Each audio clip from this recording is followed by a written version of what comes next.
Well, Florida Congresswoman Corrine Brown was indicted on Friday for fraud after it was uncovered that she raised $800,000 for a scholarship charity that she ended up using as a slush fund. Prosecutors say she basically looted it. But has the media been fair in covering the story? Have they covered it really at all? By the way, she was a Hillary superdelegate. Host of Fox News' MediaBuzz, Howard Kurtz, joins us now to discuss. Howie, it's great to see you this morning. Same here, Tucker. She's kind of a famous person, and she was, as I said, a Hillary superdelegate, member of Congress, accused of looting a charity. You'd think it'd be page one news, was it? Not even close. I've actually done some research for you on this, Tucker. Here's yesterday's Washington Post, a hometown paper for Congress. You probably can't even see this. It's an item on an inside page in the digest column, the indictment against this Florida Congresswoman. And then in my edition of the New York Times, there is no story about Corrine Brown and her indictment in this allegedly fraudulent scheme, but the paper had room for a whole piece about a state lawmaker, former Speaker of the Alabama House, getting sentenced to prison. He had already been convicted a month ago, but a whole staff-written piece.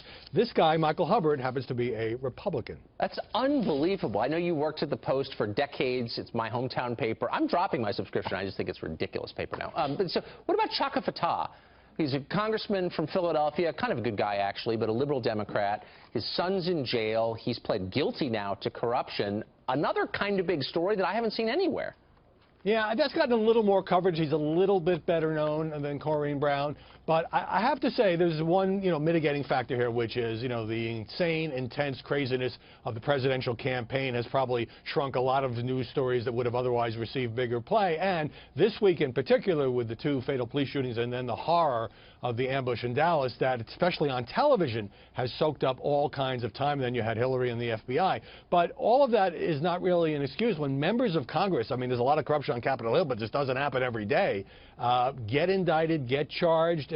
That's a really significant story, and other than in their hometown districts, neither of these cases, happening to involve Democrats, have really gotten much media coverage. It really is, especially looting a charity. I mean, that's a pretty low accusation.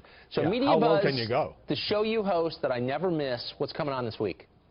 Well, obviously, we're going to spend a lot of time drilling down on the coverage of Dallas and the tone of the coverage and whether the media are being more polarizing in this case or perhaps trying to be a little more constructive after some of the past racial incidents. And also, and this is starting to get overshadowed, I mean, Hillary Clinton got scolded by the FBI director even though she doesn't have to face criminal charges. We'll look at how different outlets either said this was great news for her or, focused on the fact that the FBI director said she was extremely careless in her use of classified information. So really quickly, just give us a tease. What was the breakdown roughly on that?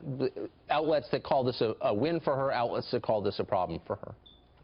Well, some split it down the middle. MSNBC was amazing because the day that this happened, when Jim Comey walked down and had this news conference, the lead story hour after hour was not that. It was the fact that President Obama had gone out and campaigned for her and then got around to the FBI mess. So there did seem to be some ideological content, shall we say, in the way in which this story was covered. A remarkable story involving the presumptive Democratic presidential nominee. Yeah, kind of a big deal. Kind of a big deal. The great Howard Kurtz joining us live this morning from D.C. Great to see you. Thank you.